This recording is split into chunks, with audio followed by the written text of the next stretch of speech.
Hello students, let's start economics class. Today we will see a important topic that will be connected with the utility chapter, that is consumer equilibrium utility, that is law of diminishing marginal utility. Law of diminishing marginal utility, by seeing the topic we will be understood about that कि marginal utility diminish हो रही है, मतलब नीचे की तरफ आ रही है ना, डिक्रीज़ हो रही है.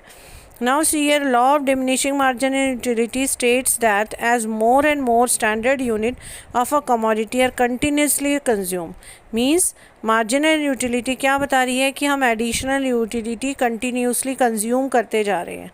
Marginal utility derived from every additional unit must decline. वही ये बोल रहा है कि जो marginal utility हमें किससे derive होती है, by adding one additional unit.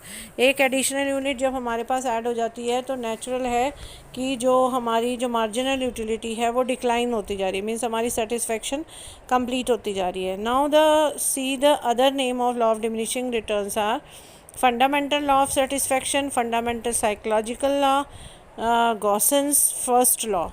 This will come in your MCQ questions also कि what are the other name of law of diminishing return, तो आपको ये learn करने पड़ेंगे. Now see, there are some basic assumptions of this topic. Is first is only standard units of commodity are consumed. Only standard unit जो मतलब जितनी हम consume के लिए हमने authorize किया कि that much standard unit we are going to consume, that is the assumption of this utility law. Consumption of the commodities continuously. Yes, consumption of the commodity continuously addition unit होती जा रही है.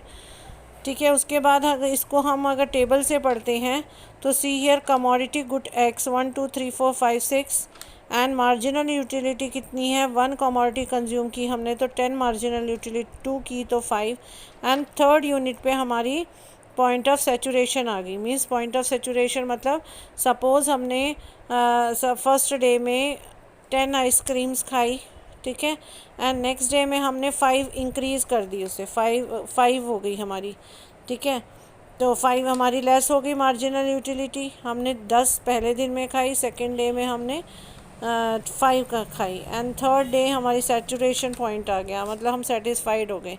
After that अगर हम और लेते हैं तो जोन ऑफ डिससेटिस्फैक्शन, हमारी सेटिस्फैक्शन से डिससेटिस्फैक्शन, अब किसी चीज़ को हम लगातार खाते रहेंगे तो हम उससे फैड अप हो जाते हैं, तो like this will come into a minus unit.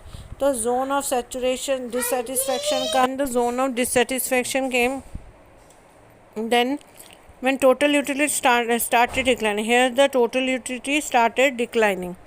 Now see here, with the help of diagram, see here mu we have seen on the y-axis and x consumption good on the x-axis.